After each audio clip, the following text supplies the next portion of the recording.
श्रीगुरुभ्यो नमः। हरि ओम्।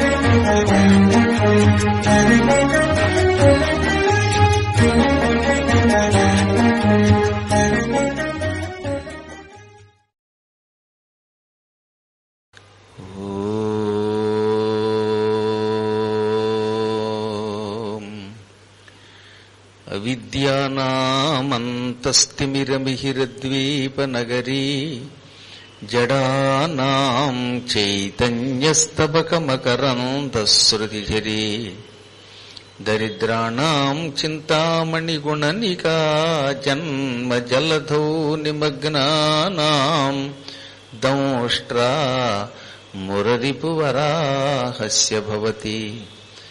శుక్లాంబరధరం విష్ణుం శశివర్ణం చతుర్భుజం ప్రసన్నవదనం ధ్యాయేత్ సర్వవిఘ్నోపశాంతయే. వందే గురుపదద్వంద్వమవాङ्మానసగోచరం రక్తశుక్లప్రభామిశ్రమతర్క్యం త్రైపురం మహః. నారాయణం నమస్కృత్య నరం చైవ నరోత్తమం దేవీం సరస్వతీం వ్యాసం తతో జయముదీరయేత్. సచ్చిదానందరూపాయ విశ్వోత్పత్యాదిహేతవే తాపత్రయ వినాశాయ శ్రీకృష్ణాయ వయం నుమః. ఈ ద్వాదశి నాడు 3 పర్యాయములు కృష్ణ మంత్రం చెప్పిస్తాను, అందరూ అనండి. ఓం క్లీం కృష్ణాయ గోవిందాయ గోపీజనవల్లభాయ నమః. ఓం క్లీం కృష్ణాయ గోవిందాయ గోపీజనవల్లభాయ నమః. ఓం క్లీం కృష్ణాయ గోవిందాయ గోపీజనవల్లభాయ నమః. పరమ పవిత్రమైన స్కాంద పురాణం బ్రహ్మఖండంలో సేతు మహాత్మ్యం వింటున్న వీరందరూ కూడా చరితార్థులు, ధన్యాత్ములు. ఎంతో పుణ్యం ఉంటే తప్ప, భాగ్యం ఉంటే తప్ప ఈ ఖండం వెళ్ళలేరు. అపూర్వమైన కథలతో, మంత్ర రహస్యాలతో కూడినటువంటి ఖండం ఇది. అందులో భాగంగా క్లుప్తంగా ఈ రామేశ్వరం దగ్గర ఉన్న 24 తీర్థముల గురించి ప్రారంభంలో చెప్పాం. కొన్ని తీర్థములకి కొన్ని కథలు కూడా ఉన్నాయి. ఏ ఏ మహానుభావుల తీర్థాలలో స్నానం చెయ్యటం వల్ల తరించారో వారి కథలు, పైగా వారి పేరు మీదుగా ప్రసిద్ధికెక్కినటువంటి కథలు మీరు వింటూనే ఉన్నారు. కొన్ని చోట్ల ఏమంటాడు, ఇదిగో చక్ర తీర్థం, ఇందులో స్నానం చేస్తే చాలంటాడు. కానీ ఇక్కడ స్కాంద పురాణంలో కేవలం చక్రతీర్థం అని చెప్పడమే కాకుండా ఆ చక్రతీర్థం ఎందుకు వచ్చింది, అక్కడ ఎవరు స్నానం చేసి తరించారో కూడా చెప్పారు లేదా. శ్రీ మహావిష్ణువు చేతిలో ఉన్న చక్రం వచ్చి గాలవుణ్ణి రక్షించింది, రాక్షసుణ్ణి సంహరించింది, అందువల్ల అది చక్రతీర్థం అయింది. అది కాక ఆ చక్రతీర్థంలో పూర్వకాలంలో యౌగంధరాయణుడు, రుమణ్వంతుడు, వసంతకుడనేవాళ్లు సహస్రానీకుడనే రాజుగారితో కలిసి అక్కడ స్నానం చేశారు. దాంతో వాళ్ళు తరించారు. వాళ్ళు కూడా మనం చెప్పుకున్నాం బ్రహ్మలోకం నుంచి శాపవశాత్తు వచ్చిన వాళ్ళని. ఇప్పుడు బేతాళ తీర్థం గురించి ప్రారంభించుకున్నాం. ఒకప్పుడు ఆ తీర్థం తీర్థమే, క్రమంగా దానికి వేతాళ తీర్థం అని పేరు వచ్చింది. సంస్కృతంలో వాకి బాకి తేడా లేదు కనుక వేతాళ లేక బేతాళ అని పిలవచ్చు. ఎక్కువగా వేనే రాస్తారు, మన నోట్లో పడి బే అయిపోయింది, బేతాళ ఒత్తకూడదు. వేతాళ కూడా సమానార్థకాలే. ఓ సూత్రం ఉంది సంస్కృతంలో, వభయోరభేద అంటే వాకి బాకి తేడా లేదు. అందుకే వంగదేశము బంగదేశం అంటారు. బంగబంధు అనేవారు కదా, కారణం అదే. రవీంద్ర. అలాగే రాఖీ లాఖీ కూడా తేడా లేదు. అందుకే చంద్రరేఖ చంద్రలేఖ అనొచ్చనమాట. ఇవి దృష్టిలో పెట్టుకుంటే అప్పుడు మనకు అనుమానం రాదు. ఎందుకంటే కొన్ని చోట్ల బేతాళుడు అంటాడు, జై బేతాళ అంటాడు, లేదా విక్రమార్క బేతాళ కథలు అంటాడు. ఇక్కడ మీరు అన్ని చోట్ల బేతాళ అనకుండా ఒక్కో చోట వేతాళ అంటున్నారు. ఏమిటంటే ఇదే కారణం అన్నమాట.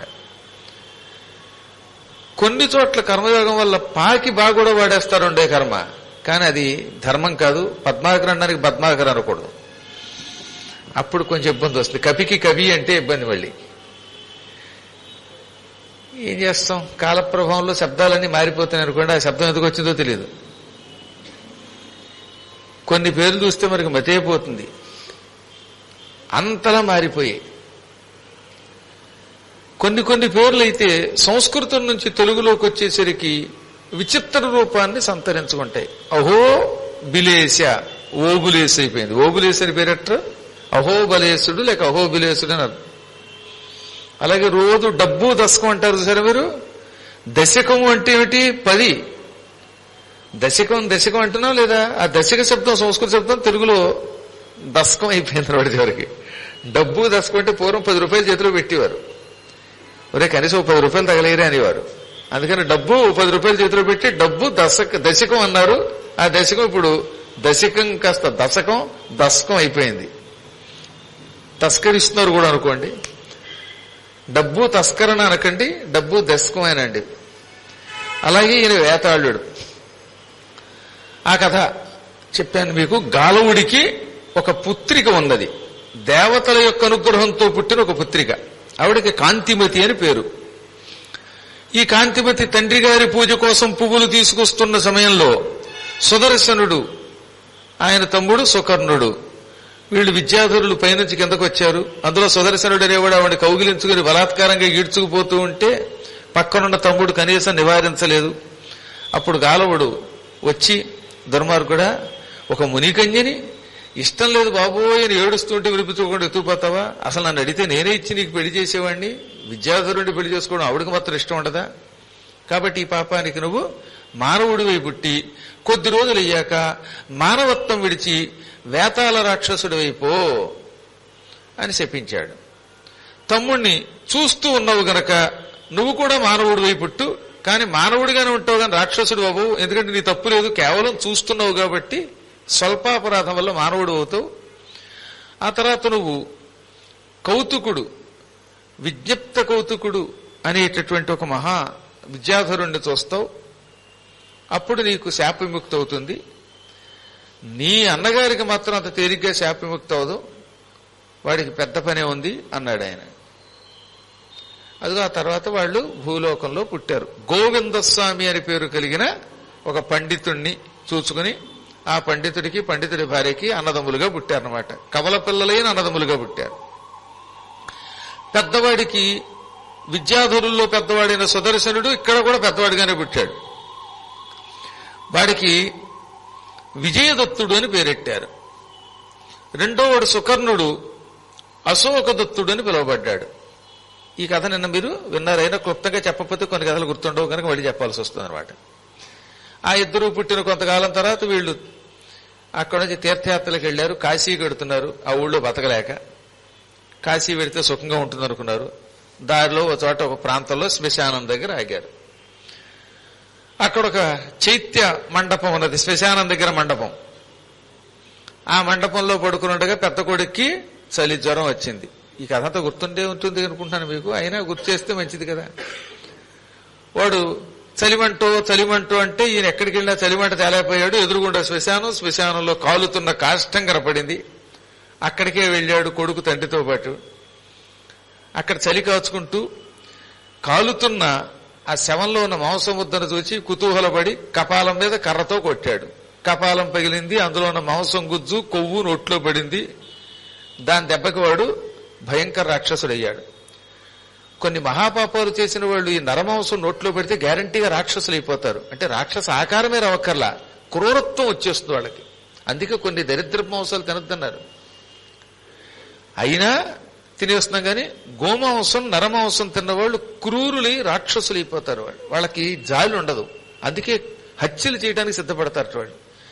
అన్ని మాంసాల కంటే ఈ మాంసంలో క్రూరత్వం ప్రేరేపించే లక్షణం ఉంటుంది. ఇవి సాధువులు గనక. మానవులు ఇప్పుడంటే పాడైపోయారు కానీ పూర్వం చాలా సాధువులుగా ఉండేవారు కదండి. అలాగే గోవులు కూడా అంతే. పనికిమాలిన గడ్డి తిని అమృతం లాంటి పాలు ఇస్తాయి. చూస్తూ చూస్తూ అటువంటి వాటిని ఎలా తినగలం మరి? అలాంటివి తినడం వల్ల శరీరంలో క్రూరత్వం వచ్చేస్తుంది. అప్పుడు ఇంట్లో ఒక్కోసారి పెళ్ళాం బిడ్డలు కూడా హత్య చేస్తుంటారు ఆ కసిలో. సరే, అవన్నీ పక్కన పెడితే మనం అన్ని జోలికి వెళ్ళలేము. ప్రతిదాన్ని విమర్శించి ఇది మంచిదని చెప్పే స్థితి కూడా కలియుగంలో లేదు. ఎందుకంటే మూర్ఖులు పెరిగిపోయారు గనక. భగవంతుడిని కూడా నోటికొచ్చినట్టు మాట్లాడతారు. వాళ్ళకి ఏం తెలుసు వాళ్ళ మొహం? భగవంతుడు ఒక అద్భుత దివ్యశక్తి అది. అది స్త్రీగాను ఉండగలదు, పురుషుడిగా ఉండగలదు, ఏమీ లేకుండా సృష్టి చేయగలదు. ఎంత మహాసృష్టి చేసిన భగవంతుడు ఎటువంటి వాడు ఒకసారి ఆలోచించుకోండి మీరు. ఇవాళ్ళంటే స్త్రీ పురుషుల యొక్క సాంగత్యం వల్ల పెళ్ళయ్యాక ఏదో పిల్లలు పుడుతున్నారు. కానీ ప్రారంభంలో ఆయన ఇవన్నీ ఆయనే సృష్టించిన వాడు. అదొక దివ్య లీల. కాబట్టి అన్నిటినీ లౌకిక దృష్టితో చూడలేం. ఈ శవమాంసం వల్ల విజయదత్తుడు బేతాళుడు అయిపోయాడు. కన్న తండ్రినే తినబోయాడు. అదృష్టవశాత్తు ఆకాశవాణి ఏమన్నది, ఒరే వాడు తండ్రిగా, తండ్రిని తినకూడదు, నువ్వు ఎంత రాక్షసుడు వేనారుగా తండ్రిని వదిలేసి ఆకాశ మార్గంలో ఎగిరిపోయాడు వాడు. అలా వెళ్లిపోయి ఒక భయంకర శ్మశానం దగ్గర బేతాళుళ్ళంతా రాత్రిపూట కొలువయ్యి ఉండేటటువంటి మండపంలో నరాస్థిభూషణుడు అనేటటువంటి బేతాళ మహారాజు గారి కొలువులో చేరాడు. ఈయనకి సేనాధిపతి పదవి ఇచ్చారటండి. తక్కిన వాళ్ళకంటే వీడు కొంచెం దిట్టంగా బలంగా ఉన్నాడు గనక.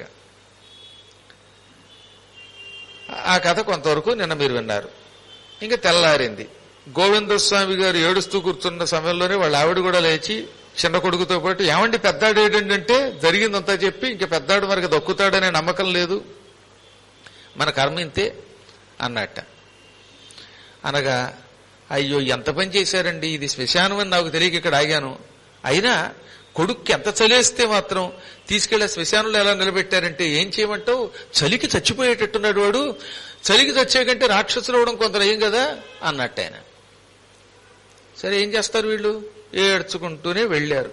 వెళ్ళి సముద్రదత్తుడనే ఒక వ్యాపారి, ఒక మహానుభావుడు ఉన్న తోటికి వెళ్ళారట. సముద్రదత్తుడు చాలా మంచివాడు, పరమ బ్రాహ్మణ భక్తి కలిగిన వాడు. వీళ్ళ కష్టం గురించి తెలుసుకున్నాడు. మీ అబ్బాయిని ఇంకా బాగా చదివిస్తాను, మీ కుర్రాడు బాగా సాముగరిడీలు చేశాడని, కత్తి యుద్ధంలో ఆరితేరాడని విన్నాం.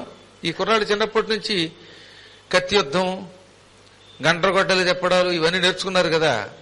అందువల్ల ఈ కుర్రాడికి మంచి విద్యలు నేర్పుతానని ఆ వ్యాపారి తన ఇంట్లో పెట్టుకుని ఈయన చేత కూడా పూజలు అవి చేయించుకుంటూ ఈ కుర్రాడిని చదివించడం మొదలెట్టాడు. అశోకదత్తుడు చూస్తూ ఉండగా మహావీరుడైపోయాడు. వాడి శరీరాన్ని చూస్తే భీముడిలో ఉండేవట్ట, బాలభీముడిలో ఉండేవట్ట. అంటే లావుగా ఉండడం కాదు అక్కడ. చాలా మంది భీముడు అనేసరికి లావుగాడిని చూపిస్తారు, కానీ భీముడు అలాగా సన్నగానే ఉంటాడు. కానీ శరీరం వజ్రంలో ఉంటుంది, దృఢంగా ఉంటుంది, పొట్ట ఉండదు, ఎంత తిన్నా అరిగిపోతుంది. మన వాళ్ళు గట్టిగా పొద్దున్న ఇడ్లీ తింటే వెళ్ళి బాత్రూమ్. కానీ ఆ రోజుల్లో అలా కాదు, ఏమి తిన్నా అరిగిపోయేది ఆయనకి. అలాగే అశోకదత్తుడు కూడా చిన్నప్పటి నుంచి మంచి భోజన పుష్టి కలిగిన వాడు అయ్యట. నేతిలో ముంచుకుని బెల్లం ముక్కలు తినేసేవట. ఇంతంత బెల్లం అచ్చులు ముద్దల కింద చేసిస్తే ఒరిజినల్ బెల్లం, కెమికల్స్ కావు, సహజ సిద్ధమైన పవిత్రమైన బెల్లం నేతిలో ముంచుకు తిని వ్యాయామం చేసేవాడు ఆయన. ఏనుగులతో కుస్తీ పట్టగలిగేవాడు.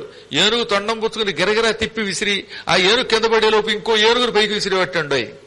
అది బలం అంటే. ఆ మధ్యన వాడు కళ్ళదోడు విసిరాడు, చెయ్యి బెణికింది, చెయ్యికి కట్టేశారు బ్యాండేజీ. నాకు అనుమానం వచ్చింది, ఆయన దండం పెట్టలేక గురువుగారు కుడి చేయి లేవట్లేదండి, ఎడం చేయితో దండం పెట్టనా అంటే కుడి చేయికి ఏమైంది అన్నాను. మా ఆవిడ ఏదో అందరి కోపం వచ్చి ఆవిడ మీద కళ్ళదోడు పెట్టి విసిరానండి, చెయ్యి బెణికిందండి అన్నాడు.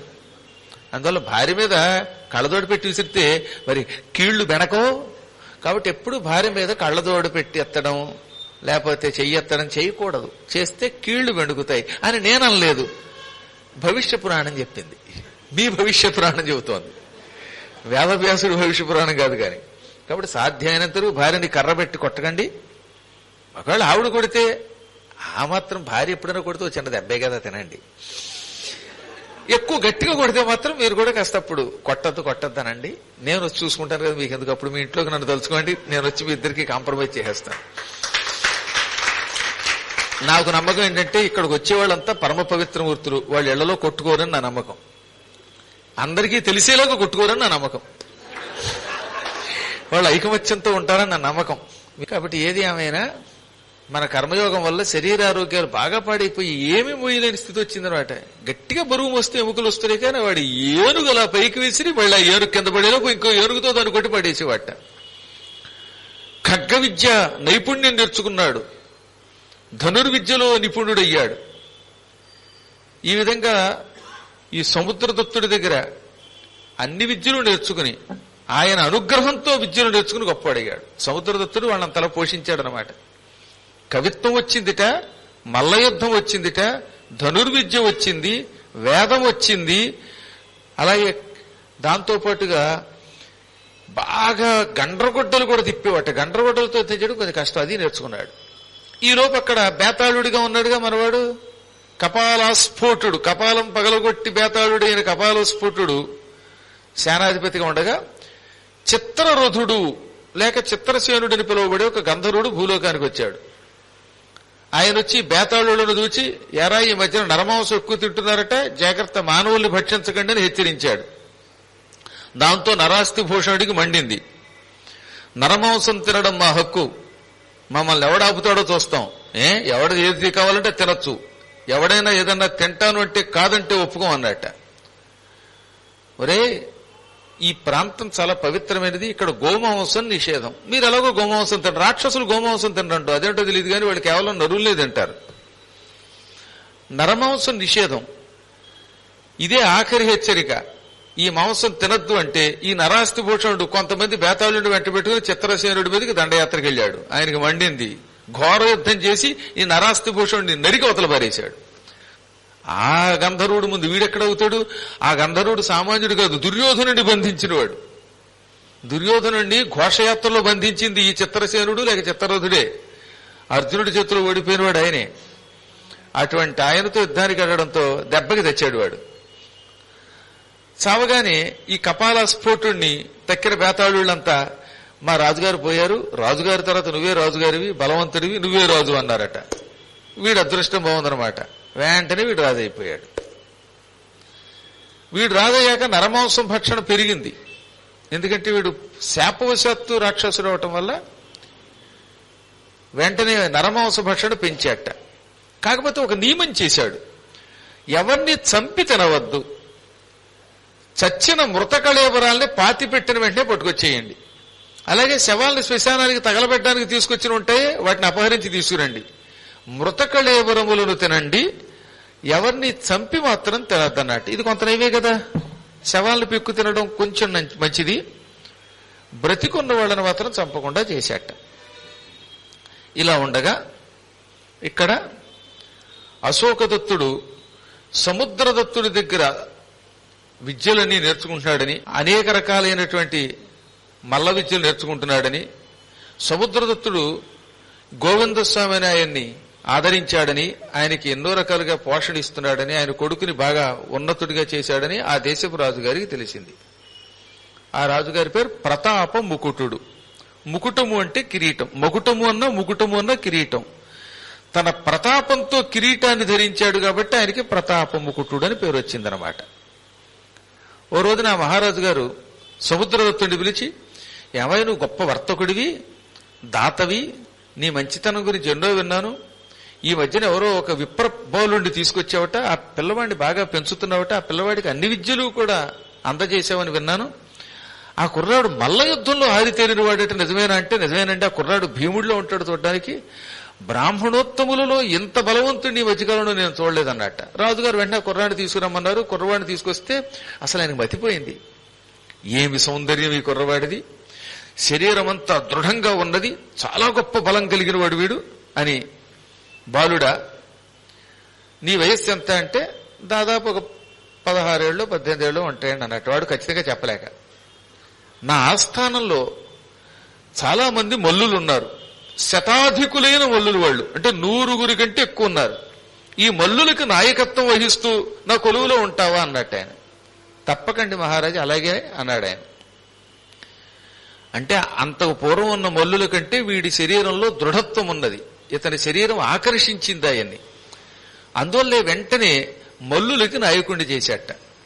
దీన్ని బట్టి ఏమని చెప్పారు మన పెద్దలు, ముఖంలో వర్చస్సు, శరీరంలో దార్ఢ్యం లేదా వాక్కులో పాండిత్యం ఉంటే వాడు ఏ ప్రాంతమునకెళ్ళినా వినయం వల్ల, విద్య వల్ల విజయం పొందుతాడు, ఆకర్షింపబడతాడు.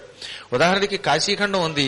కాశీఖండంలో వేదవ్యాస మహర్షి గురించి శ్రీనాథుడు ఒక అందమైన పద్యం రాశాడు. వ్యాసుడు తిండి లేక మలమల మాడిపోయాడు. ఒక ఆవిడ పిలిచింది, భోజనం పెడతానంది. ఆవిడ చూడగానే నమస్కరించేట ఆయన. అసలు ఆవిడ ఎవరో తెలియదు, కానీ తన ప్రమేయం లేకుండా హఠాత్తుగా 2 చేతులు జోడించి నమస్కరించాడు. అక్కడ అద్భుతమైన పద్యం రాశాడు శ్రీనాథుడు. డాయబోయి అప్పుడాయమ్మ ఎవ్వరో, ఏమి కులమునదియో ఎరుగకయును, ఏ జొహారు నిడితి హృదయం బనేరుచు, ఎదిరి ప్రాభవంబు నేర్పరింప. వ్యాసుడు ఆవిడ దగ్గరికి వెళ్ళగానే 2 చేతులు జోడించి వినయంగా నమస్కరించాడు. సాధారణంగా వ్యాసుడు లాంటి తపస్సులు ఎవరికి పడితే వాళ్ళకి నమస్కరించకూడదు కదా. ఆయన సన్యాసి, బ్రహ్మచర్య నిష్టతో ఉన్నటువంటి వాడు, పైగా గురువు. అసలు వ్యాస పూర్ణిమే గురి పూర్ణిమ అంటే. అటువంటి మహానుభావుడు గృహస్థాశ్రమంలో ఒక 50 ఏళ్ల వయస్సున్న స్త్రీకి నమస్కరించాడు. ఎందుకు నమస్కరించాడో ఆయనే చెప్పాడు. ఆవిడ ఏ కులము, లేకపోతే ఆవిడ వయస్సు ఎంత, ఆవిడ చదువుకుందా లేదా, ఇవన్నీ నాకు అనవసరం. నా హృదయం ఆవిడ్ని చూడగానే ఆవిడ గొప్పతనాన్ని గుర్తించింది, అందుకే 2 చేతులు జోడించి వినయంగా నమస్కరించాను అన్నాడు ఆయన. ఆ వ్యక్తిలో ఉన్న శక్తి ఆకర్షిస్తుంది. అందుకే ఒక్కొక్కడికి దండం పెట్టబుద్ధి వస్తుంది, ఒక్కొక్కడికి దండం ఇవ్వబుద్ధి వస్తుంది. అందువల్ల ఈ కుర్రవాడి యొక్క శక్తి ప్రతాపముకుటుణ్ణి ఆకర్షించటం వల్ల తన ఆస్థాన మల్లులందరికీ అతన్ని నాయకుడిని చేశాట. కొద్ది రోజులు గడిచింది. హఠాత్తుగా దక్షిణ ప్రాంతం నుంచి ఒక మల్లుడు వచ్చాడు. వాడు మహాభయంకరుడు, మంచి దృఢంగా ఉన్నాడు. వాడు 10 ఏనుగుల బలం కలిగిన వాడు. వాడి శరీరం కూడా అలాగే ఉందండో. ఒక్కొక్కటి శరీరం చూస్తే మనకు వణుకు పుడుతుందన్నమాట. వాడి ముఖం 10-15 కొబ్బరి బొండాలు పేర్చినట్టుగా ఉంది. చెవులు దొప్ప చెవులు, ముక్కెంత ముక్కున్నది, పెద్ద పొట్టతో ఉన్నాడు. వాడు 2 చేతులతో ఎవడన్నా దగ్గరికి తీసుకుని ఒక్క నొక్కు నొక్కాడా ఇక మళ్లీ వాడు దిక్కు లేకుండా అయిపోతాట, కదలలేడు. అంత దృఢంగా ఉన్నాడు వాడు. అందుకనే తొందరపడి షేక్ హ్యాండ్లు ఇవ్వకూడదు. మాకంటే అవకాశం పోయింది కానీ మీరు ఇంకా షేక్ హ్యాండ్ ఇస్తున్నారే, ఇవ్వకండి. నా చిన్నప్పుడు మొట్టమొదటి శతావధానం చేస్తున్నప్పుడు, ఎప్పుడో మాట కదా ఇది, అప్పుడు మాకు డిఐజీగా ఆల్ఫ్రెడ్ గారు ఉండేవారు. భలే చాలా గొప్ప మనిషి, మంచి మనిషి అండి. ఆయన వచ్చి ఒకసారి పద్మాకర్ గారు భలే చేశారండి ధారణ అని ఒక్కసారి చెయ్యొచ్చుకుని ఒక ఊపు ఊపారు. 3 రోజులు ఆనందం లేకపోయాను. ఆయన మంచి ఐపీఎస్ ఆఫీసరు, స్ట్రాంగ్ గా ఉంది బాడీ. ఒకసారి లబుచ్చుని ఊపితే ఆ తర్వాత చేతులతో సంతకం పెట్టలేకపోయేవాడిని. కాబట్టి వాళ్ళంతా ఆరితేరి మంచి అద్భుతమైనటువంటి వ్యాయామం చేస్తారు. అలాంటి పుణ్యాత్ములు ఉన్నారు. ఇంకా ఇతడు ఇంకా పైగా సహజంగా మల్లుడు. అందువల్ల వచ్చినటువంటి వాడు దృఢకాయుడు. వచ్చి, మహారాజా, భూమండలమంతా తిరుగుతూ మీ రాజ్యానికి వచ్చాను. ఇంతవరకు నాతో 1000 మంది మల్లులు యుద్ధం చేశారు. 1000 మంది నాతో యుద్ధం చేసి చచ్చిపోయారు. గట్టిగా యుద్ధం కూడా చేయకుండా కొంతమందిని చంకన పెట్టి ఒక్క నొక్కు నొక్కితే ఆ మాత్రమునకే మరణించారు చాలా మంది. నాతో యుద్ధము చేసి విజయం పొందినవాడు ఒక్కడు లేడు. చాలా మంది యుద్ధంలో ఓడిపోయారు, కొందరు వికలాంగులయ్యారు, 1000 మంది అయితే మరణించారు. అలా అన్ని ప్రాంతాల్లో ఉన్న మహారాజుల యొక్క ఆస్థానంలో ఉన్న మల్లులందరినీ జయిస్తూ మీ రాజ్యానికి వచ్చాను. మీ రాజ్యంలో కూడా 100 మంది మల్లులు ఉన్నారని విన్నాను. ఎవరికైనా ఓపిక ఉంటే నాతో యుద్ధానికి రమ్మనండి. వాడు చస్తే బాధ్యత నాది కాదు. వాడు వికలాంగుడైతే వాడు అవయవం కాలో చెయ్యకపోతే నాది బాధ్యత కాదు. నన్ను జయిస్తే ఇదిగో నా మెడలో ఒక మంచి బిరుదు ఉంది. ఆ మల్ల శ్రేష్ఠ అనే బిరుదు ఉన్నటువంటి పట్ట వాడి మెడలో వేసి వెళ్ళిపోతాను. వాడికి నమస్కారం చేస్తానన్నట్ట. అసలు వాడి మాట వినగానే ఆస్థానములు హడిలిపోయారండోయ్. వాడి కంఠం భయంకరంగా ఉంది, వాడి రూపం భయంకరంగా ఉంది, వాడి బోడిగుండు ఇంకా భయంకరంగా ఉంది, వాడి పిలకే ఏకంగా నేలకి వేళ్లాడుతోందిట. పూర్వం మల్ల యుద్ధం చేసేవాడికి పిలక ఉండేది. పొరపాటున ఆ పిలకని కనుక అవతలవాడు పట్టుకుంటే ఇక అక్కడి నుంచి వాడు ఓడిపోయినట్టు లెక్కే. అందుకే నీ పిలక నా చేత చిక్కిందన్నారనమాట పూర్వం. మల్ల యుద్ధం చేసేవాడి పిలక అవతలవాడికి దొరకకూడదు, వాడు దాన్ని పట్టుకునే లోపు విడిపించుకోవాలి. విడిపించుకోలేకపోతే అవతలవాడి పిలకని గట్టిగా పట్టేసుకుని వీడిని కదలకుండా చేయగలిగితే ఇంక వాడు ఓడిపోయినట్లు లెక్క అనమాట. ఇదనమాట నీ పిలక నా చేజిక్కిందనే సామెత అలా పుట్టింది. వీడి పిలకను కూడా బాగా ముడేసుకున్నాడు, ఇలా భుజాస్ఫోటనం చేశాడు, ఒక్కసారి భుజాలు తరుచుకున్నాడు. రమ్మనండి యుద్ధానికి అనగానే ఒక్కడు కూడా యుద్ధానికి వస్తే ఒట్టుట. అందరూ వణికిపోయి మహారాజా ఈ మధ్యన మాకు కోవిడ్ వచ్చిందని తప్పుకున్నారటంతా. అంటే ఎవడికి రోగం వచ్చినట్టు నటించి నీరస ప్రాణుల్లో ముఖం పెట్టి ఓ వారం 10 రోజులు విశ్రాంతి తీసుకున్నాక యుద్ధం చేస్తామన్నారు. విశ్రాంతి లేదు, ఏమీ లేదు. వాళ్ళ మొహం శుభ్రంగా పీకిదాకా తిన్నారు, వాళ్ళంతా బాగానే ఉన్నారు. కానీ వీడితో యుద్ధం చేస్తే కాలో చెయ్యో పోతుందో లేక ప్రాణమే పోతుందో అని వాడిని చూచి హడిలి ఒక్క మల్లుడు కూడా యుద్ధానికి రాలేదు. అప్పుడు రాజుగారు తెల్లబోయి, ఇంత విచిత్ర ప్రాణులనా ఎంతకాలం నేను నా స్థానంలో పెట్టుకు పోషించింది, నా తిండి తిని శరీరాలు పెంచి కండలు పెంచి అవసరం వచ్చినప్పుడు యుద్ధం చేయరా అనుకుని వెంటనే ద్విజపుత్ర అశోకదత్త, ఈ మల్లులందరికీ నిన్ను నాయకుడిగా నియమించాను. నువ్వు చూడ్డానికి కుర్రవాడివి, వాళ్లలాగా వయస్సున్నవాడివి కాదు, అయినా నువ్వే వీడిని జయించగలవు అనిపిస్తున్నది, నీవేమైనా సాహసిస్తావా అన్నట్ట. అప్పుడు ఆయన మహారాజా సాహసించడం కాదు, మళ్లీ వాడి జీవితంలో ఎవరితో యుద్ధం చేయకుండా చేస్తానన్నాడు అని పలికి గట్టిగా ఒకసారి దెబ్బలు దోర్చుకుని రంగంలోకి దూకాడు.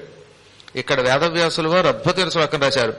దాక్షిణాత్య మహామల్ల నృపతిం సమతాడయత్తు తాపితో ద్విజపుత్రేణ మల్లహ నబలినా బలి. ఒకప్పుడు మహాబలవంతుడు మరికొద్దిసేపట్లో అబలుడు కాబోతున్నట్ట. అలాంటి ఆ మల్లుడితో జబ్బ తెరిచి యుద్ధానికి వెళ్ళాడు ఈయన. వాడు దక్షిణాది నుంచి వచ్చినటువంటి మల్లుడు. ఎందుకో తెలియదు కానీ పూర్వకాలంలో ఉత్తరం వైపు కంటే దక్షిణం వైపు మల్ల యుద్ధంలో ఆరితేరిన వాళ్ళు ఎక్కువ ఉండేవారండి. నేనేదో నా సొంత పైత్యంతో చెబుతున్న మాట కాదు. ఒకసారి విష్ణు సహస్రనామం చదవండి. చాణూరాంధ్ర నిషోధన, చాణూరుడు అని పేరు కలిగిన ఆంధ్రుణ్ణి చంపినవాడు విష్ణు అని ఉంటుంది. ఆ చాణూరుడు ముష్టికుడు కంసుడి కొలువులో మల్లులు. ముష్టికుడితో బలరాముడు యుద్ధం చేశాడు, చాణూరుడితో కృష్ణుడు యుద్ధం చేశాడు. మహాబలశాలులు వాళ్ళు, 10,000 మంది మల్లుల్ని యుద్ధంలో చంపిన వాళ్ళు. అంటే ఆ రోజుల్లోనే ఇక్కడి నుంచి అక్కడికి వెళ్ళారట. కంసుడి దగ్గరికి వెళ్లి వాడు ఆస్థానంలో చేరారు వీళ్ళు. వీళ్ళంతా తెలుగు వాళ్లే. ఇలా ఎక్కడ చూసినా సహదేవుడితో యుద్ధం చేసిన వాళ్ళు మహాభారతంలో చెప్పారు, వాళ్ళు తెలుగు వాళ్లతో యుద్ధం చేశాడు. అప్పుడు బోలెడంతమంది మల్లుల్ని జయించవలసి వచ్చింది ఆయన. ప్రాచీన కాలంలో చాలా మంది దక్షిణం వైపు ఎక్కువ మల్ల యుద్ధం చేసేవాళ్ళు ఉండేవారట. ఉత్తరం వైపు ధనుర్విద్యా నైపుణ్యం ఎక్కువ ఉండేదిట. క్రమక్రమంగా ఇటు అటు సంబంధాలు పెరిగాయి, ఇచ్చిపుచ్చుకోవడం పెరిగింది. దాంతో అటు ఇటు కూడా అన్ని రకాల విద్యలు నేర్చుకున్నారు. కాబట్టి ఈ దక్షిణాది సామాన్యమైనది కాదు. కాకపోతే కొంతమంది ఎప్పుడూ పాపాత్ములు ఉంటారు, పుణ్యాత్ములు ఉంటారు. ఇందులో కొంతమంది కంసుడిని సేవించారు, కొంతమంది పాండవుల్ని సేవించారు. మనం ఎంత గొప్పవాళ్ళమైనా మనం ఎవరి దగ్గర ఉద్యోగం చేస్తున్నామో వాళ్ళని బట్టి మనకి పేరు వస్తుంది. మన ఉద్యోగం కూడా సరైనది అయి ఉండాలి. శుక్రాచార్యుడి కంటే బృహస్పతి గొప్పవాడేం కాదు, బృహస్పతి కంటే శుక్రుడు గొప్పవాడు. కానీ శుక్రుడు రాక్షసులకు గురువు అయిపోయాడు. అందుకే ఆయన తెచ్చుకోవలసినంత పేరు తెచ్చుకోలేకపోయాడు. బృహస్పతి దేవతలకు గురవడం వల్ల ఎక్కువ రాణించాడు. ఇది దృష్టిలో పెట్టుకోవాలి. మనం ఎంత గొప్పవాళ్ళమైనా ఆశ్రయాన్ని బట్టి కూడా శోభిస్తాం. అందుకని నీచాశ్రయా నశోభంతే, నీచులను ఆశ్రయించుకుంటే ఎంత గొప్పవాడైనా శోభించడు అన్నారు. ఇప్పుడు ఈ అశోకదత్తుడు ఈ మల్లుడితో ఘోర యుద్ధం చేశాట. హఠాత్తుగా వెనక నుంచి వాడు 2 కళ్ళు పుచ్చుకుని గిర్రుని తిప్పి నేల మీదకి విసరగానే కింద పడి మళ్లీ లేస్తే ఒట్టు ఢామ్ అనే శబ్దంతో కింద పడిపోయాడు. ఈ భయంకరాకారుడైన మల్లుడి యొక్క ముక్కులు పగిలిపోయాయి, చెవులు విరిగిపోయాయి, వాడి నోట్లోంచి నెత్తురు కారింది. ఢామ్మని కింద పడి కిక్కురు మరకుండా ప్రాణం విడిచిపెట్టేశాడు. రాజుగారు మెచ్చుకుని షహబాష్ అన్నట్ట. నీ అపూర్వ పరాక్రమం ఆకర్షించింది. ఈ రోజు నుంచి నాకు నువ్వు అంగరక్షకుడివి, మా సేనాధిపతి కంటే నేను నిన్నే నమ్ముతున్నాను, నేను ఎక్కడికి వెళ్ళినా నాతో రమ్మన్నాడు. ప్రతాపముకుట మహారాజు గారికి ఆ రోజు నుంచి ఈ అశోకదత్తుడు అంగరక్షకుడు అయిపోయాట. రాజుగారు చాలా గొప్పవాడు. ఆ రోజుల్లో మహారాజులు రాత్రిపూట మారువేషాలు వేసుకుని నగరమంతా తిరిగి నగరంలో ఎక్కడైనా ఎవరికైనా కష్టం వచ్చిందో లేదో తెలుసుకునేవారు. ఎక్కడన్నా దొంగలు పడుతున్నారా, ఆ దొంగలతో కాపలా భట్లు కుమ్మక్కవుతున్నారా, లేక ఎక్కడైనా జరగకూడనటువంటివి జరుగుతున్నాయా, క్షుద్ర పూజలు జరుగుతున్నాయా, ఇవన్నీ తెలుసుకునేవారట మహారాజులు. సామాన్యమైనటువంటి మానవ రూపంలో మారు వేషంలో పెడితే తప్ప మహారాజ వేషంలో పెడితే వాడికి కష్ట సుఖాలు తెలియవు కదా, అందుకని మారు వేషంలో వెళ్లేవాడు. ఆ వెళ్ళినప్పుడల్లా ఈ అశోకదత్తుని వెంట పెట్టుకు వెళ్లేవాట. ఇద్దరు మారు వేషంలో తిరిగేవారు. అలా ఒకనాడు ఒక అమావాస్య నాడు వాళ్ళు నగర పర్యటనకు వెళ్లారు. రోజు వెడితే కష్టం కదా, అప్పుడప్పుడు వెళ్ళాలి. రోజు రాత్రిపడి తిరిగితే పగలు నిద్ర లేక ఏం కొలువులో ఉంటారు. అందుకని నెలకో 15 రోజులకో 20 రోజులకో వీలు బట్టి, అందులో ముఖ్యంగా అమావాస్యలు వచ్చినప్పుడు వాళ్ళు చీకట్లో పర్యటించేవారు. అలా ఈ రాజుగారు ఈ అంగరక్షకుడిని వెంట పెట్టుకెళ్లాడు. ఈ కుర్రాడున్నంత వరకు నాకేం ప్రమాదం లేదని ఆయనకి నమ్మకం ఉండోయి. అక్కడ ఊరికి చివర శ్మశానానికి వెళ్లే ప్రాంతంలో 4 దారుల కోడలి ఉన్నది. హిందీలో చౌరాస్తా అంటాం మనం, తెలుగులో 4 దారుల కోడలి. చతుశాల ప్రాంతం అని కూడా పిలుస్తారు. 4 శాలలు కలిసేటటువంటి ప్రాంతం అనమాట. శాల అనే శబ్దములకు వీధి అని అర్థం, చతుర్వీధి ప్రాంతం. ఆ ప్రాంతంలో పూర్వం ఒక శూలం పాతేవారు. శూలం అంటే ఇనప శూలం కాదు, అది మంచి కొయ్య, ఒక చెక్క చెక్కి ఆ శూలం చివరి భాగం పదునుగా ఉండేవాళ్ళ చేసేవారు అనమాట. మళ్ళీ ఆ కర్ర ఎలా ఉండాలి, ఏదో మద్ది చెట్టు గాని టేకు చెట్టు గాని ఇలాంటి చెట్టు యొక్క ఒక దొంగని భూమిలో పాతి దాని చివరి భాగం శూలంలాగా పదునుగా ఉండేలా చెక్కేవారు. ఇప్పుడు మన వికెట్లకి పైన ఎలా ఉంటాయి పదునుగా అలాగనమాట. ఎవడైనా మహాపాపం చేస్తే వాడిని 2 కాళ్ళు ఇలా విడదీసి మలద్వారం గుండా అందులో దింపేసేవారు. దానికి కొరత వేయుట లేక కొర్రు వేయుట అంటారు. తెలుగులో కొర్రు వేశారు లేక కొరత వేశారన్నమాట. సంస్కృతంలో శూలప్రోతాగ్ర నివేశనం అంటారు. శూలంలో దింపడం అన్నమాట. నిజంగా శూలం కంటే ఈ కర్రలోకి వాడి ఆసన స్థానం దిగిపోతే అది కూడా నాభిదాగా దింపేయాలన్నమాట. 2 కాళ్ళు పుచ్చుకుని బలవంతుడు ఒకడు ఏం చేసేవాడు అనమాట, బలంగా ఒక్కసారి కిందకి దింపేవారు.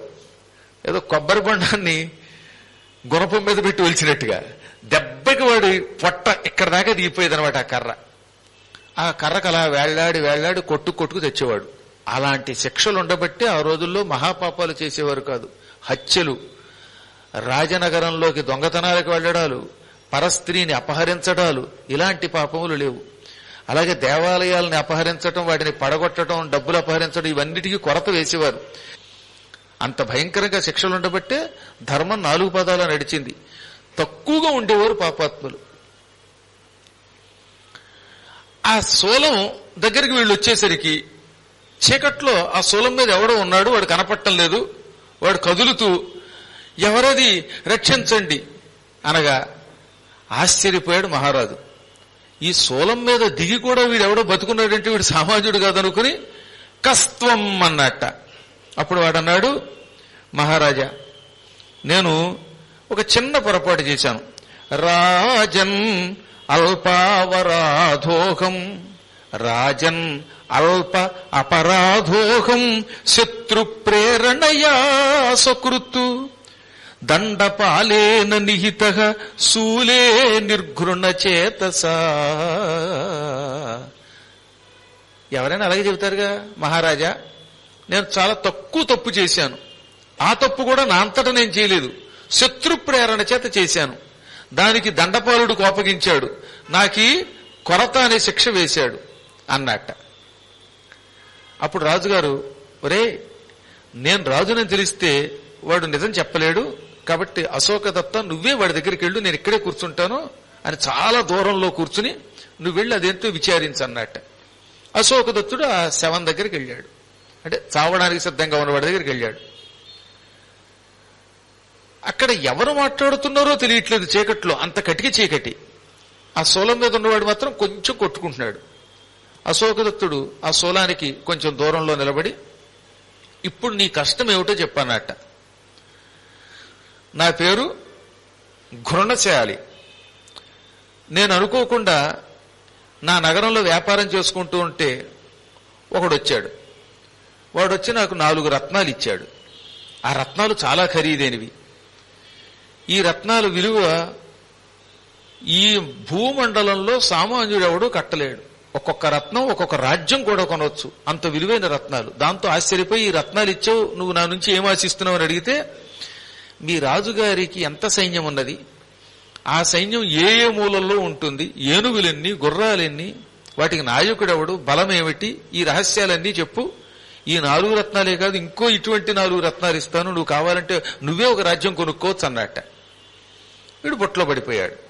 బాగా డబ్బు వస్తుందంటే శత్రువుల యొక్క కుట్రలో పడిపోయి దేశ రహస్యాలు అప్పగించేవాళ్ళు అప్పుడు ఇప్పుడెప్పుడు ఉంటారు. కొంతమంది దుర్మార్గులు ఉంటారంటే మన పక్కనే మిత్రులను నటిస్తారు. వాడు చైనా గూడజారో తెలియదు, పాకిస్తాన్ గూడజారో తెలియదు. అందుకే చాలా జాగ్రత్తగా ఉండాలి. అందులో ఫేస్బుక్ లో ఫ్రెండ్షిప్ ఇంకా డేంజర్. అలా దెబ్బతింటున్న వాళ్ళు చాలా మంది ఉన్నారు. ఆ రోజుల్లో కూడా పాప ఈయనెవడో పాప అమాయకుడు, వాడు బొట్లో పడ్డాడు. అమాయకుడు అనడం కంటే డబ్బుల వ్యామోహంలో పడ్డాడు.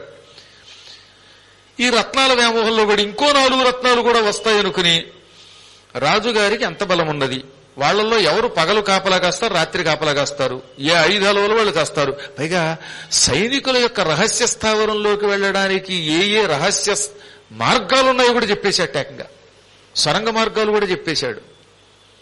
అవన్నీ పసిగట్టి 3 సంవత్సరములుగా కుట్ర చేసి రాజుగారికి సంబంధించినవన్నీ శత్రువులకి చెప్పాడు. దాంతో ఇది దండపాలుడికి తెలిసింది. వీడు కొరత వేశారు. అదిగో ఆ పాపం చేశానండి అని ఏమంటున్నాడు, అల్పాపరాధి అని అంటున్నాడు. నేను చాలా తప్పు చేశాను, తప్పు చేసిన కానీ ఆ తప్పు పెద్ద తప్పు కాదు, చిన్న తప్పుట. ఏది తన రాజ్యం యొక్క గుట్టుమట్లు శత్రువులకి ఇవ్వడంట చాలా తక్కువ తప్పుట, అల్పాపరాధోహం అంటున్నాడండి వాడు. కాబట్టి ఎంత గొప్ప తప్పు చేసినా ఎవడు కూడా అలాగే వాదిస్తాడు. అబ్బే నా తప్పేం లేదండి, ఊరికే పక్కవాడిని పొరపాటున కత్తెట్టో పోటు పొడిచానండి, వాడు పొట్టలో వెళ్ళిపోతుందని వాడు చచ్చిపోతాడు అనుకోలేదండి, ఈ చిన్న తప్పుకే నన్ను జైల్లో ఎందుకు పెట్టారండి అన్నాడు వాడు. అయ్యా మహానుభావులు అలాంటి వాళ్ళు ఉన్నారన్నమాట. సరే అయ్యింది, ఏదో అయ్యింది. ఏం తప్పు చేసినా దండపాలుడు ఇప్పుడు నాకు ఈ కొరత వేశాడు. చావు మాత్రం రావట్లేదు నాకు. కానీ ఇక్కడ తెలియకుండానే వాడి నోటి నుంచి సత్యం వచ్చిందండో. ప్రాణాహ సుఖేన నిర్యాంతి నహి దుష్కృత కర్మణం. ఇది చాలా గొప్ప మాట కదా.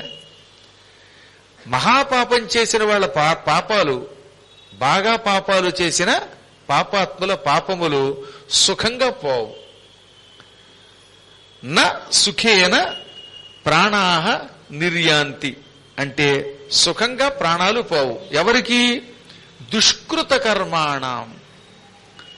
మహాపాపాలు చేసిన వాళ్ళకి, చెయ్యరాని పాపములు చేసినటువంటి వాళ్ళ ప్రాణాలు అంత తేలిగ్గా పోవు. అందుకే మహాపాపాలు చెయ్యొద్దన్నారు. మార్కండేయ పురాణంలో ఏం చెప్పారు? నాయన చివరి క్షణాలే అన్నిటికంటే గొప్పవి, నువ్వు ఎలా బతికావన్నది కావు, ఎలా చచ్చావన్నది ముఖ్యం. మహాపాపాలు చేస్తే మంచం మీద తీసుకు చచ్చిపోతావు. సంవత్సరాల తరబడి మలమూత్రాలు విడిచిపెడుతూ బెడ్ మీద పడి చేసేవాడు లేక తిండి లేక అలమటించిపోతావు.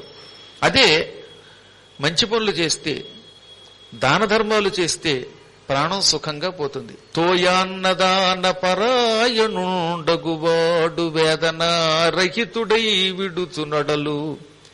మంచినీళ్లు దానం చేసినవాడు, అన్నదానం చేసినవాడు సుఖంగా కూర్చున్నవాడు కూర్చున్నట్టే పోతాటండి. అందుకే జలదానం, భోజన దానం చాలా గొప్పవి. వేసవకాలంలో చలివేంద్రాలు పెట్టి మంచినీళ్ళు ఇచ్చేటటువంటి వాళ్ళు, రైళ్లల్లో మంచినీళ్లు కొనుక్కోలేని వాళ్ళకి జలదానం చేసేవాళ్ళు, అవకాశం ఉన్నప్పుడు అన్నదానం చేసేవాళ్ళు, ఇలాంటి వాళ్ళు హాయిగా పద్మాకర్ గారికి ఎదురుగుండా కూర్చుని పురాణం వింటూ ఇప్పుడు కాదు 100 ఏళ్లు అయ్యాక, ఇంటికి వెళ్ళాక, మళ్ళీ ఇక్కడ వెళ్ళిపోతే నేను ఎక్కడ మోసుకెడతాను, అందువల్ల హాయిగా 100 ఏళ్లు నిండాక సుఖంగా ప్రాణం విడిచిపెడతారు. అందుకని అన్నదానం చేయాలి. వీలున్నంత వరకు మన పీఠంలో చూశారుగా, ప్రణవ పీఠంలో రాత్రి అయినా పగలైనా వచ్చిన వాళ్ళకి అన్నం పెట్టకుండా పంపం. అందులో ముఖ్యంగా ధర్మకార్యాలు జరుగుతున్నప్పుడు తప్పనిసరిగా పెడతాం. అదొక నియమం. అక్కడ ఇంకా వాడు పేదవాడా, ఇంకోడా, డబ్బా ఉందా లేదా, ఇవేం మనకు అక్కర్లా. అదొక పరమ పవిత్ర కార్యక్రమం వీలున్నంత వరకు మన శక్తిని అనుసరించి ఎంతో కొంత అన్నదానం చెయ్యాలి, జలదానం చెయ్యాలి.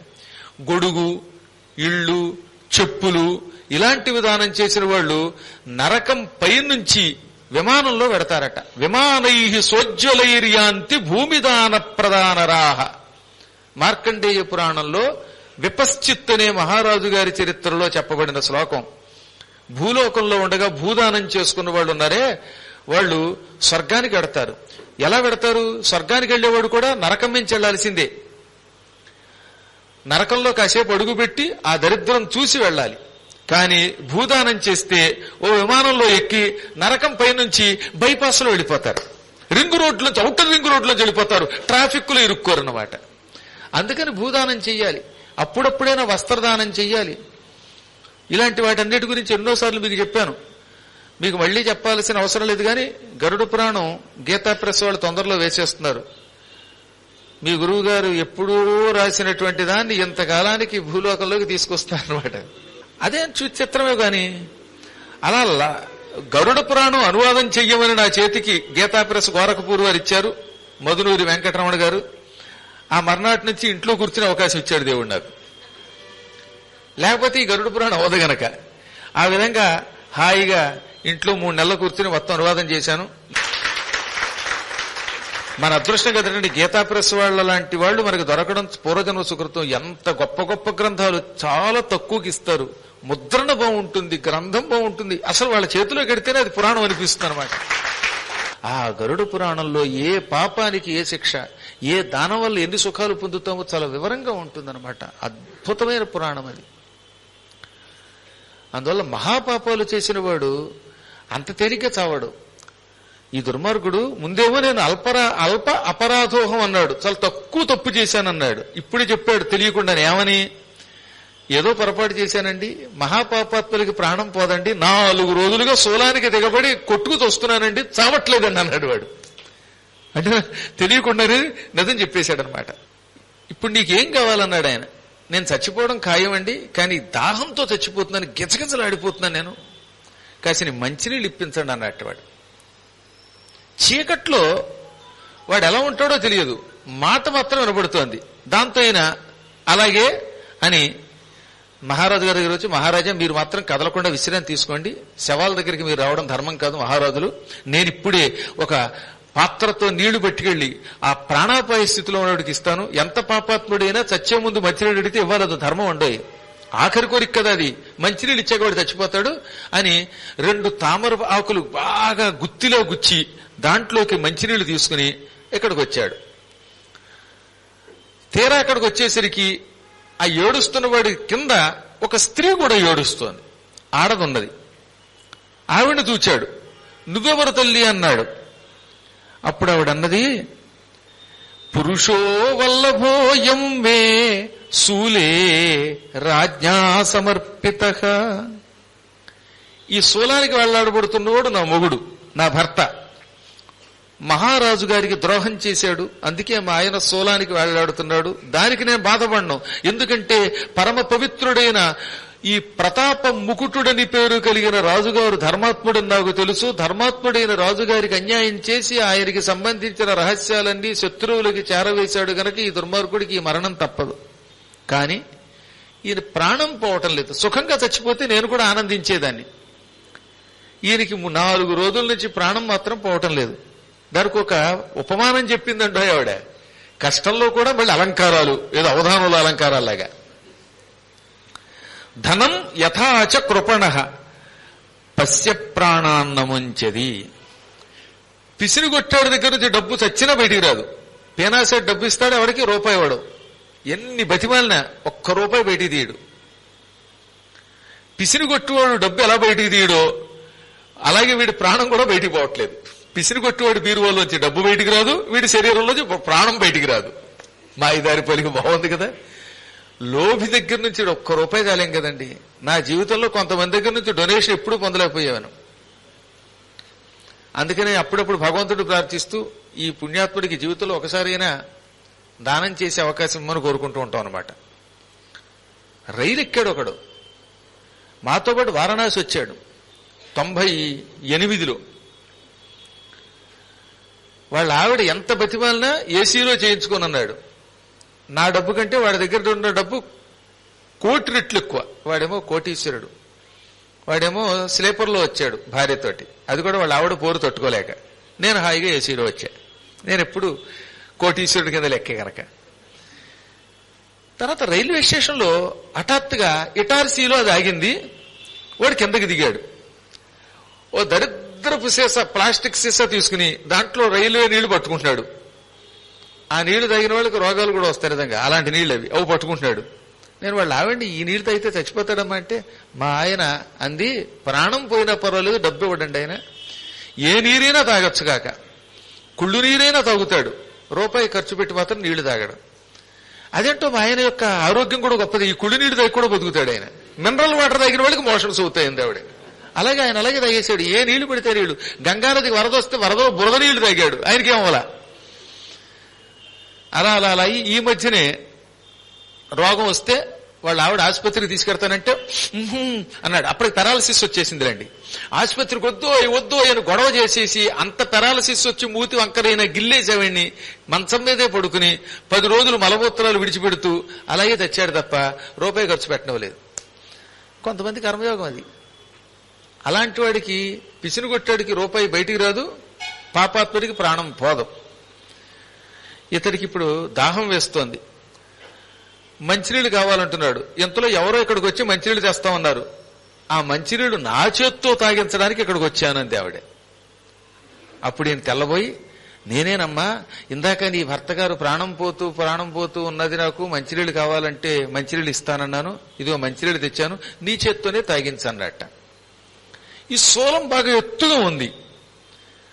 ఈవిడేమో ఆ మంచినీళ్లు తాగించాలంటే అక్కడ నిచ్చెన లాంటిది కావాలి. అంతెత్తు ఎక్కి ఆ కొరత మీద నుంచి శూలం పైన ఉన్నటువంటి వాడికి నీళ్లు ఇవ్వడం కష్టం కదా.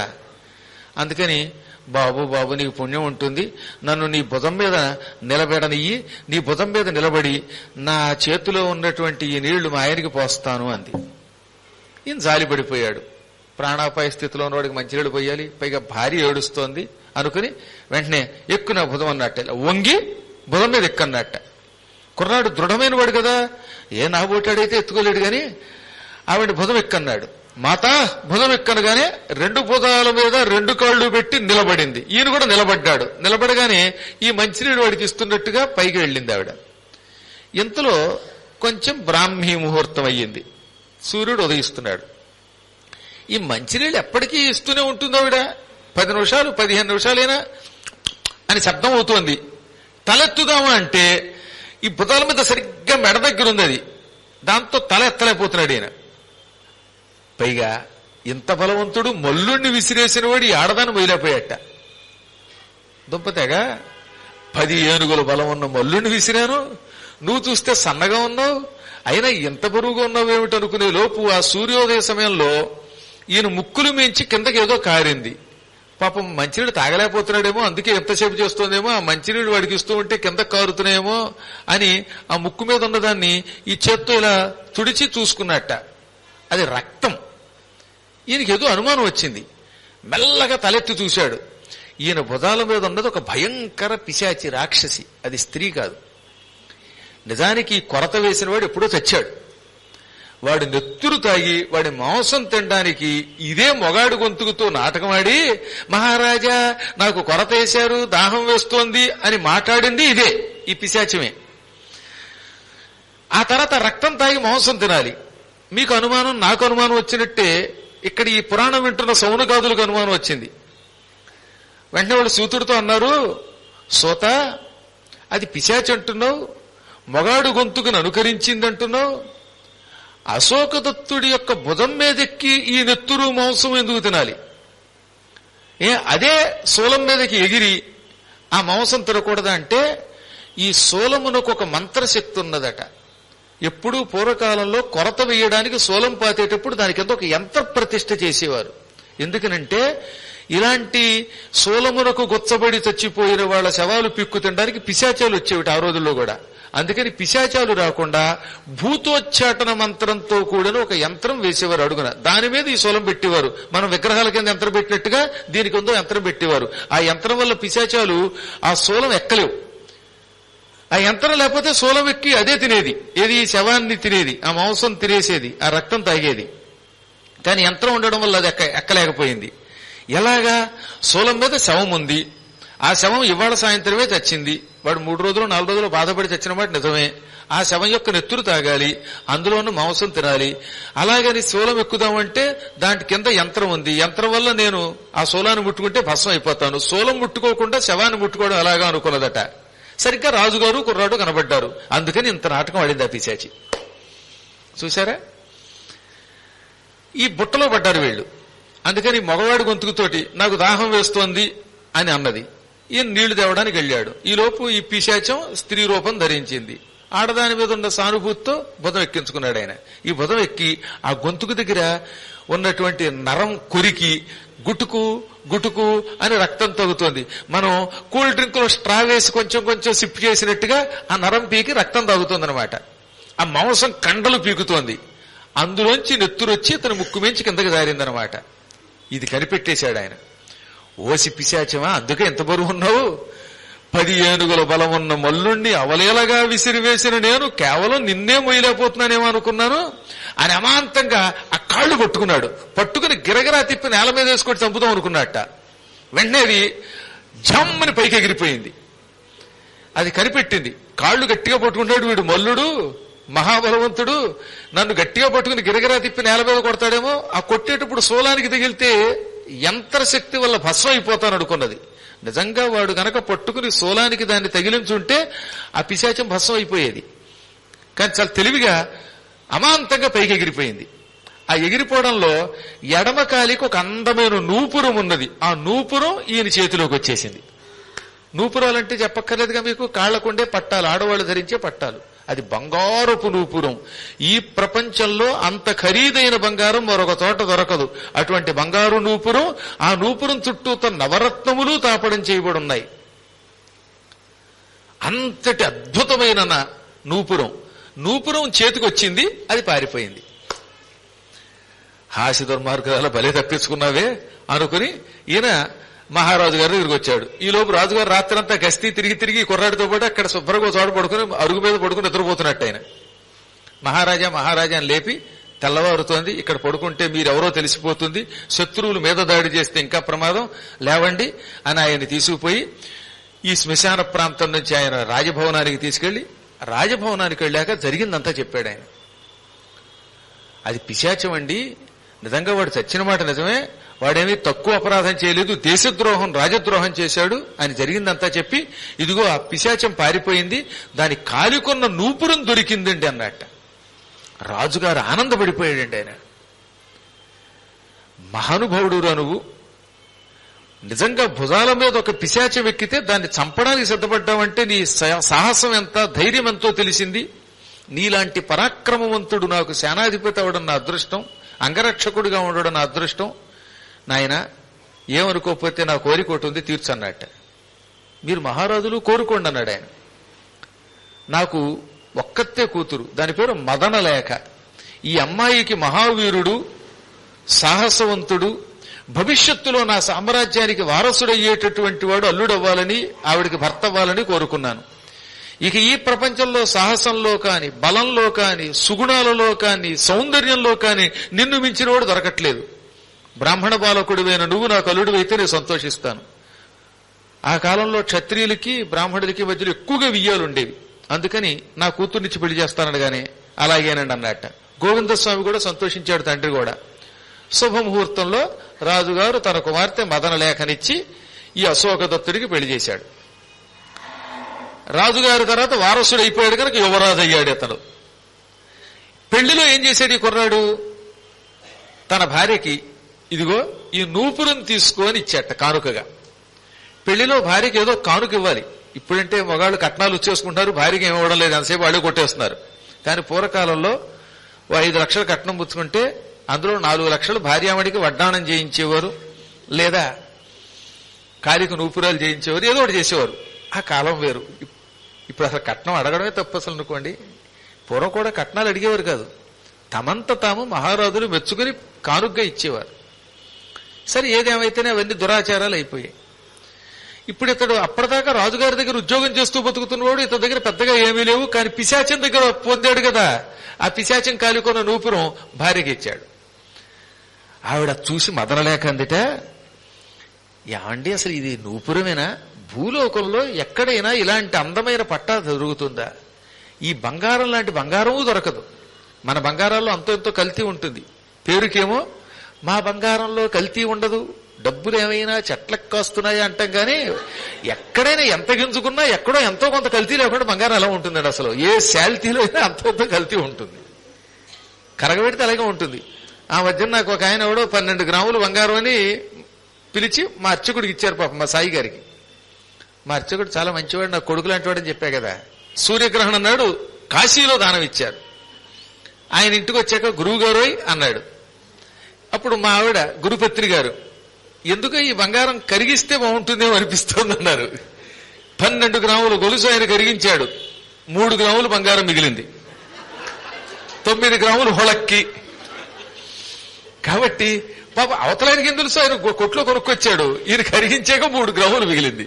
ఈయనేమో అహనా గొలుసంట ఓహనా గొలుసంట అనుకుంటే గొలుసులో సగం పులుసులోకి వెళ్ళిపోయింది. కాబట్టి మనందరికీ తెలుసు.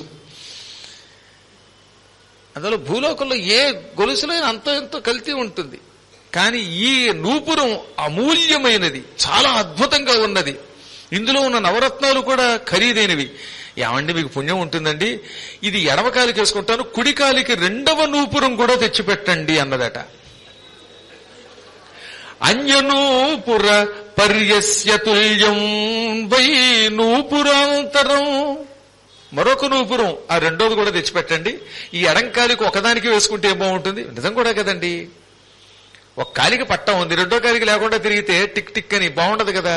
కుండలాలు పెట్టుకున్నప్పుడు 2 చెవులకి కుండలాలు ఉండాలి. అలాగే గురువులకి ఎప్పుడన్నా మీరు కంకణం చేసేటప్పుడు ఒక కుడి చేతికి వేసేవాడిని, ఎడమ చేతికి వేయలేదంటే బాగుండదు. వేస్తే 2 కంకణాలు వేయాలి. అందుకే 2 మానేశారు, ఏ కంకణం వేయకుండా తిప్పుతున్నారు. కాబట్టి 2వ పట్టా తెచ్చిపెట్టండి అనగా, పెళ్లి దొరుకుతున్నప్పుడు కొత్త పెళ్లి కూతురు ఎదురుగుండా కూర్చుని ఒక కోరిక కోరితే ఆ మాత్రం తీర్చలేమా అనిపించింది దీనికి. చాలా మంది అంతేలేండి, కొత్తల్లో పెళ్లైన కొత్తల్లో భార్యామణి ఏం అడిగితే తెచ్చి పెడతారు. అప్పుడు ఒక అందం, అదొక ఊపు, ఆనందం వేరు. ఏడాది గడిచాక కూరగాయలు తెమ్మంటావు నీ మొహం తగలయ్యా అన్న మొదలెడతాడు. కూరగాయలు కూడా తేడు, వీడి దారి వీడే.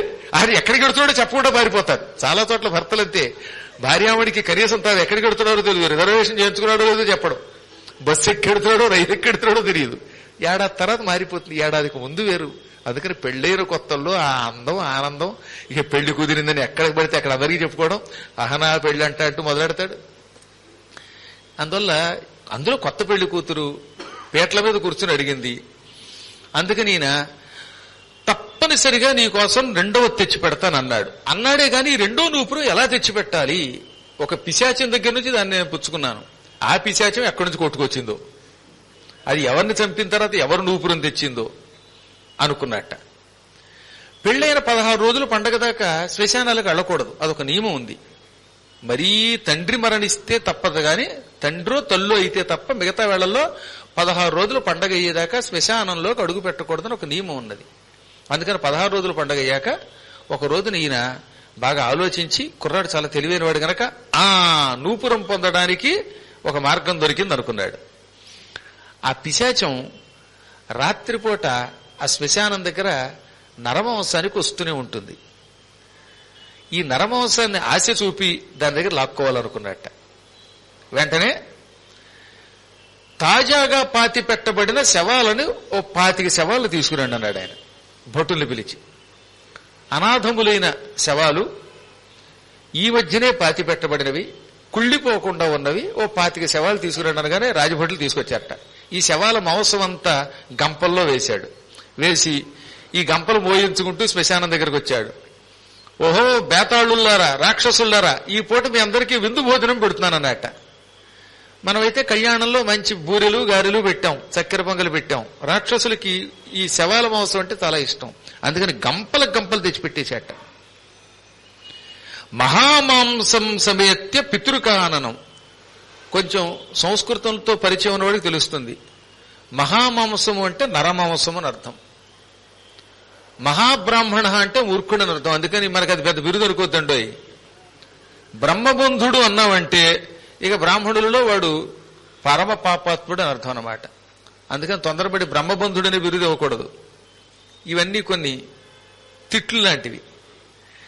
అలాగే శంకరాచార్యులు వంటి మహానుభావులైన గురువులకి తప్ప మిగతా వాళ్ళకి మహాస్వామి అనే బిరుదు ఇవ్వకూడదు. జగద్గురువుల్ని మాత్రమే మహాస్వామి అనాలి. ఈ భూలోకంలో తమంతా తాము దొంగ సన్యాసం పూర్తి చేసుకున్న వాళ్ళ దగ్గరికి వెళ్ళి మహాస్వామి అంటే వాడిని తిట్టడం కింద లెక్క. హై లెవెల్లో ఉన్న వాళ్ళని సామాన్యులతో పోల్చకూడదు. ఇవి నియమాలు. మీకు ఎప్పుడైనా వీలుంటే గౌహతి వెళ్లే ఉంటారుగా, నాతో పాటు యాత్రలకు వచ్చిన వాళ్ళు ఉంటే సరే సరే, అక్కడ దున్నపోతుల్ని బలిచ్చి ఆ మాంసాన్ని నైవేద్యం చేస్తారు. అందుకని మహాప్రసాదం అని అడిగామంటే దున్నపోతు మాంసం పెడతారండి. అందుకని మహాప్రసాదం అనకూడదు, కేవలం ప్రసాదం అని అడగాలి. ఇవన్నీ నాకు అనేక ఉపాసనలు తెలుసుకోవటం వల్ల తెలిసినటువంటి రహస్యాలన్నమాట. కాబట్టి ఈ స్కాంద పురాణంలోని బ్రహ్మఖండంలో మహామాంసము అని ప్రత్యేకంగా ప్రయోగించిన వెంటనే ఏమిటి మహామాంసం అని పరిశోధన చేశాను. నరమాంసం అని అర్థం. అది కూడా శవాల మాంసం. మనుషులు చంపకుండా తమంత తాము చచ్చిపోయినటువంటి వాళ్ళు, ఆ శవములు కూడా అనాథలైనటువంటి శవాలై ఉండాలి. అటువంటి వాళ్ళ మాంసం పట్టుకొచ్చి ఈయన గంపల్లో పట్టుకొచ్చి ఈ పితృకాననం దగ్గరకు వచ్చి, శ్మశానం దగ్గరకు వచ్చి, విందు భోజనం పెడుతున్నాను రండి, నేను రాజునైనా మిమ్మల్ని శిక్షించను, నేను నా అంతటా భోజనం పెడుతున్నాను అన్నట్ట. వెంటనే అక్కడున్న పిశాచాలన్నీ ఆహ్వానం అందుకుని వచ్చేసాయి. ఆ పిశాచాలన్నిటికీ నేనే వడ్డిస్తాను అని వడ్డిస్తూ వచ్చి చూశాడు. కానీ పిశాచాలన్నీ ఒక రకంగానే ఉన్నాయి, దిక్కుమాల పిశాచాలు. వాటిని చూస్తూ గుర్తు పట్టలేం మనం. విఠలాచార్య సినిమాలు ఉంటాయి కదా, అస్థివజ్రాలు. అందులో ఎవడో ఏం తెలుస్తుంది? బతికున్నప్పుడు ఈయన పద్మాకర్ గారు, ఆయన ఫలానా వాడని తెలుస్తుంది. ఒకసారి తగలబడ్డాక ఎముకలు పోగయ్యాక వాడు ఎవడో తెలియదు. అందుకని ఒక్కొక్క పిశాచాన్ని చూశాడు. ఏ పిశాచం దగ్గర నుంచి తాను ఈ నూపురం పొందాడో ఆయనకి అర్థం కాలేదు. ఇరుక్కుపోయాను రా బాబు అనుకున్నాడు ఆయన. మళ్లీ ఆలోచన వచ్చింది. ఇప్పుడు భోజనం కావాలనుకున్న వాళ్ళు మీ 2 కాళ్ళు ముందుకు చాచండి అన్నాడు. మారు వంటన చేసేట. కేవలం మాంసం పెట్టడమే కాక మీకు మళ్ళీ భోజనం కావాలని మారు వంటన చేస్తాంగా. ఇప్పుడు బఫేలు వచ్చాక దిక్కుమాల నాకుల్లో పెట్టుకొచ్చి ఎవడికాడు వడ్డించుకుంటాడు, కానీ పూర్వం కూర్చోబెట్టి వడ్డించేవారు. ఆ వడ్డించేటప్పుడు మళ్లీ తిరుగుతారు. అందుకని మారు వడ్డన కావాలి అనుకున్నటువంటి వాళ్ళు కాళ్ళు చాచండి అనగా పిశాచాలు కాళ్ళు చాచాయి. అన్నిటికీ మారు వడ్డన కావాలి. మళ్లీ కాస్త కాస్త మాంసం వడ్డిస్తూ వాళ్ళ కాళ్ళు చూసుకుంటూ వెడితే ఒక పిశాచం కాలికి ఒక్క కాలికే నూపురం ఉంది, రెండో కాలికి నూపురం లేదు. 5 సంవత్సరాలు కాలు గట్టిగా పట్టుకున్నట్ట.